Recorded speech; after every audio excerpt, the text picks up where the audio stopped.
This is an original first-generation Audi R8, which was sold from 2008 to 2014. I've borrowed this one from Platinum Motor Cars, an exotic enthusiast car dealer here in the Detroit area that has an awesome inventory of really cool cars. You can check them out in the link below. Right now, everybody's really excited about the new R8 with all its cool modern technology, but before we get too obsessed with the latest one, I've decided to take a look back at why the original R8 was such a massive success.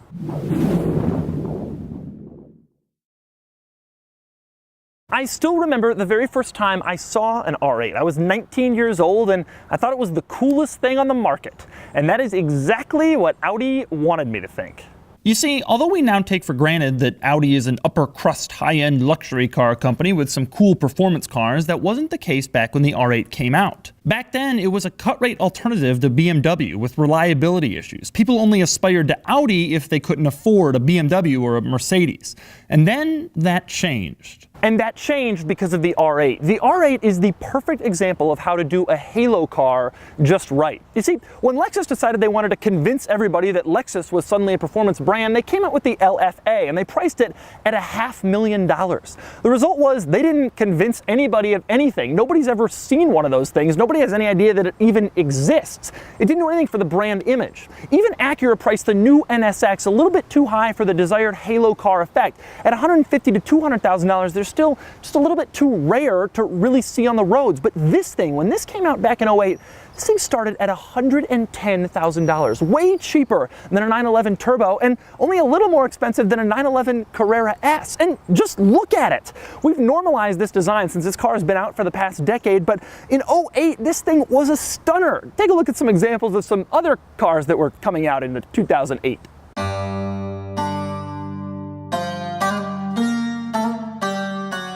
But it wasn't just the styling that made the R8 so successful, it was the whole package. So today I'm going to show you around all of the unusual and weird quirks and cool features of the R8, and then I'm going to take it out on the road and tell you how it drives. And for more, click the link below to go to autotrader.com/oversteer, where I've written a column about my R8 experience, and I've also made a list of the cheapest R8 models currently listed for sale on AutoTrader. I'm going to start with this. Now, by now you've seen a million R8s on the road, and the design isn't the slightest bit controversial anymore, but when this car first came out, this thing, it was called the Side Blade, was the biggest car styling controversy in the industry. You could pay extra to get this thing body colored in case you didn't want a whole big black blade running down the side of your car. Interestingly, over time, I actually think that the contrasting color side blades, this one is carbon fiber, ended up looking pretty good. This car has aged surprisingly well, even though we were all told that this side blade was destroying the entire look by everybody who knew everything about styling 10 years ago. Next up, let's talk about headlights, and specifically, let's talk about LED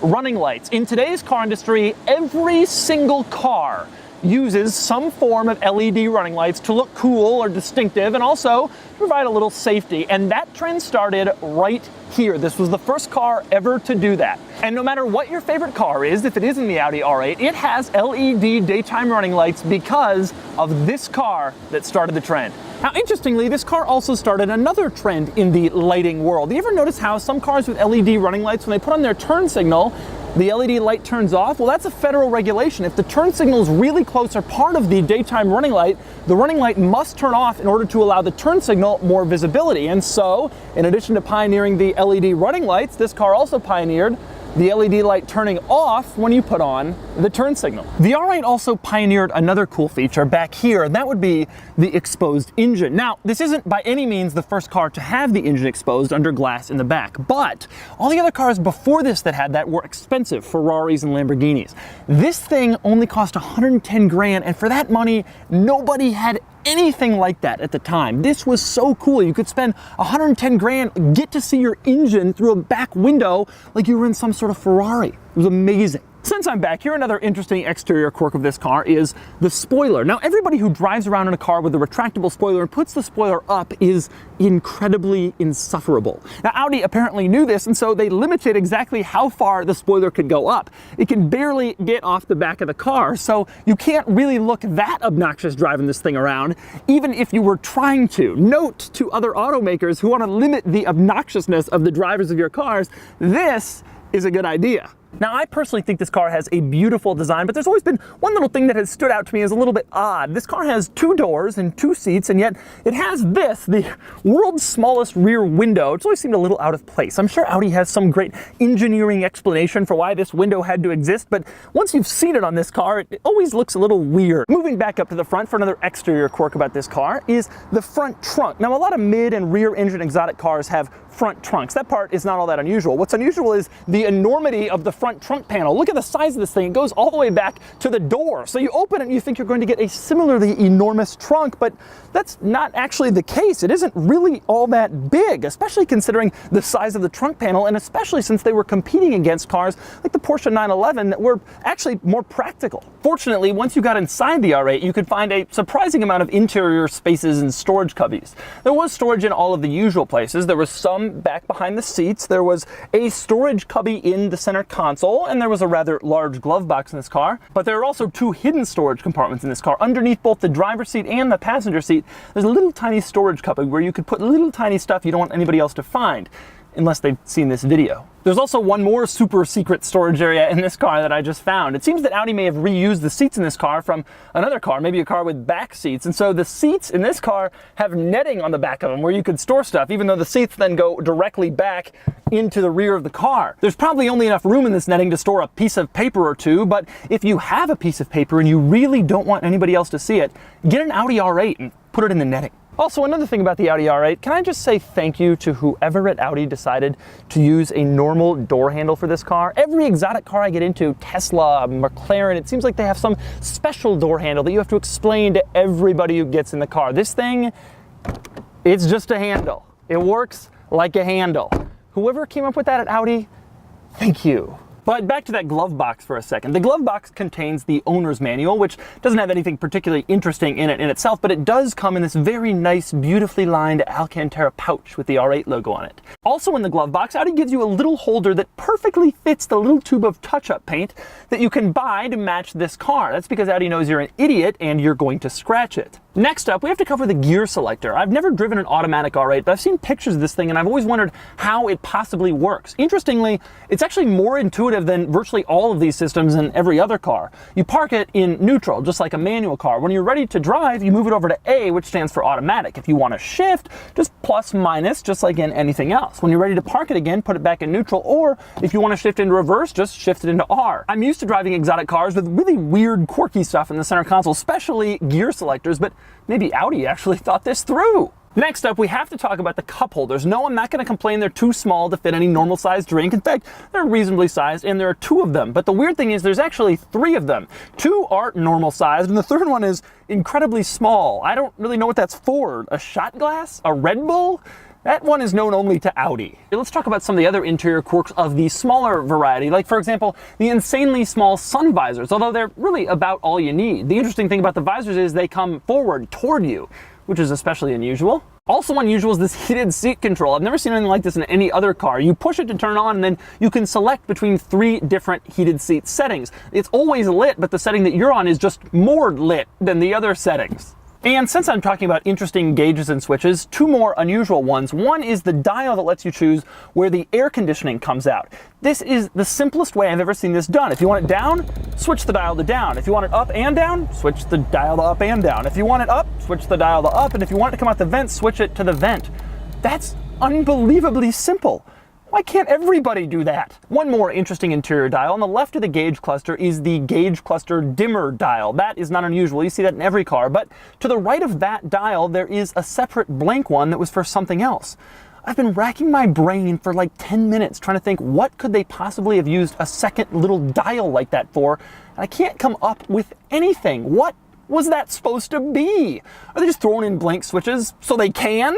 Another detail I've noticed about this car is the sheer number of exclamation points that the R8's warning messages give you. For example, you turn off the traction control and it says warning! Exclamation point. You put it into reverse and it says look! Exclamation point. You put sport mode on and it says sport mode on! Exclamation point. I'm very excited. But the funny thing is, even when you turn sport mode off, it's sport mode off! It's just as excited. You know this thing must have gotten the Germans really excited if they were using that many exclamation points. So all those unique quirks and features made the R8 pretty cool, but that stuff's not the only reason why everybody wanted one of these. The driving experience helped too. Like all the early R8s, this one has a 4.2 liter V8, 420 horsepower, mid-mounted. And today, I'm gonna get behind the wheel and tell you how this thing drives.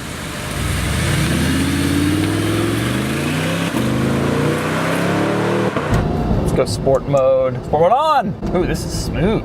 Tremendously quick shifting. Wildly fast downshifts. Wow, I like this.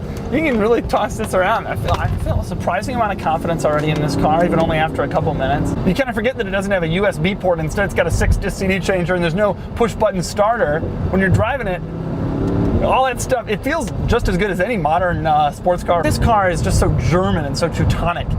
You're kind of removed from the outside world. I think you can do anything you want in this car. I can't believe that they were able to deliver this car with such an amazing driving experience at only 110 grand plus options back then. Now, admittedly, it didn't originally come out with a dual clutch. The car is just so well put together. There's no weird clicks or rattles or whatever, and everything you touch and feel is just exactly as it should be.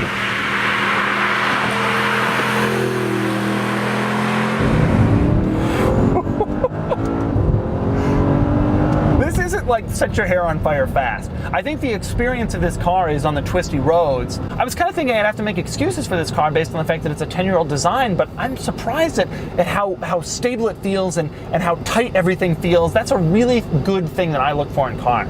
It's fun to drive cars which are just kind of loud and crashy and they bump around, but if you actually want to do this frequently, that kind of gets old after a while, I think. And that was intentional. Audi engineered this car to be daily drivable, practical, usable. The luxury is intended to be here, the usability, the air conditioning, all this stuff that works so well. This car they knew would be purchased by people who were sort of stretching from a Carrera S, and so they wanted to be able to have this car used every day. And it actually feels much more than most of these exotic cars I drive, like the kind of thing you could use every day. I would be thrilled to drive this car every day.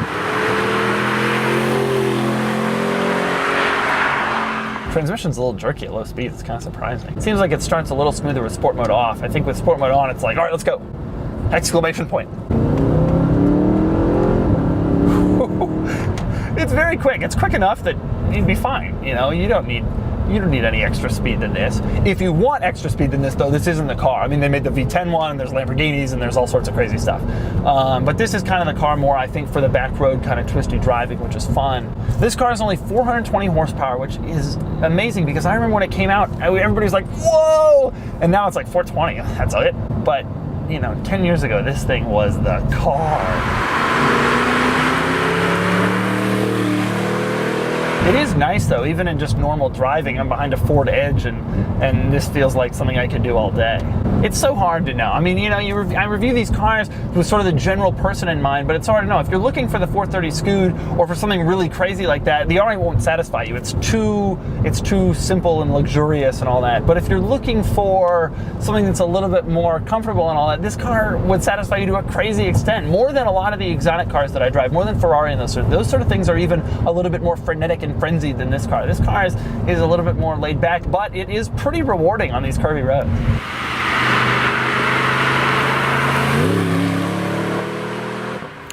So that's the Audi R8, quite possibly the greatest halo car of all time. The car that propelled Audi to join the ranks of BMW and Mercedes among high-end luxury brands. By now its 420 horsepower has been dwarfed by more modern vehicles. Its 0 to 60 in 4.8 seconds is beaten by a Ford Focus with a wing on the back, and its styling has become familiar. But I swear one day we're going to look back on this car as one of the most important special cars of the 2000s. And maybe one day you'll go searching for one as a vintage car. You'll look for an excellent example. You'll clear a space in the garage for it. You'll travel across the country to find one. And then you'll arrive and the check engine light will be flashing and it'll need a water pump because it's an Audi. And now it's time for the Doug score. Starting off with the weekend categories and styling, the R8 really is a handsome car. Despite the initial controversy about the side blade, it's aged great, and I think it'll continue to look even better with time. It earns an 8 out of 10.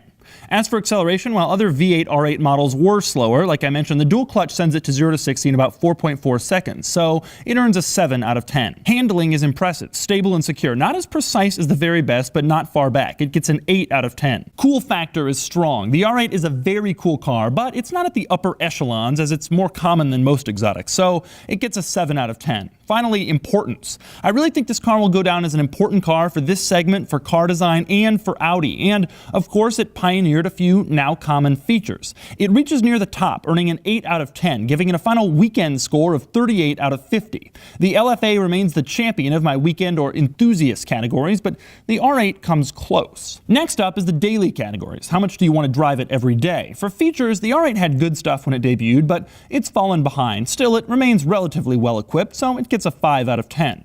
Luxury measures how smooth and comfortable it is, and the R8 is surprisingly smooth for an exotic car, better than average, but still not a match for a top-end luxury car, so it gets a 6 out of 10. And since the Doug score is still in its infancy, I've re-rated the Range Rover and the Cadillac ELR to give them slightly higher scores here. Next up is quality, which measures materials and reliability. In terms of reliability, the R8 has reportedly been surprisingly good, while quality is undoubtedly high with only a few exceptions. It earns a strong 8 out of 10. For practicality, the R8 has a mere 3.5 cubic feet of cargo volume in that small front trunk, giving it a 2 out of 10. Finally, for value, the R8 is an impressive one with excellent resale value and impressive bang for the buck. It easily earns an 8 out of 10, bringing its total daily score to a strong 29 out of 50, tying it for the daily lead with, oddly enough, my Range Rover. Yes, the R8 is a good daily driver. Combine the weekend and the daily scores, and you'll get a total Doug score of 67 out of 100, meaning this is the new leader, better overall than the Lexus LFA,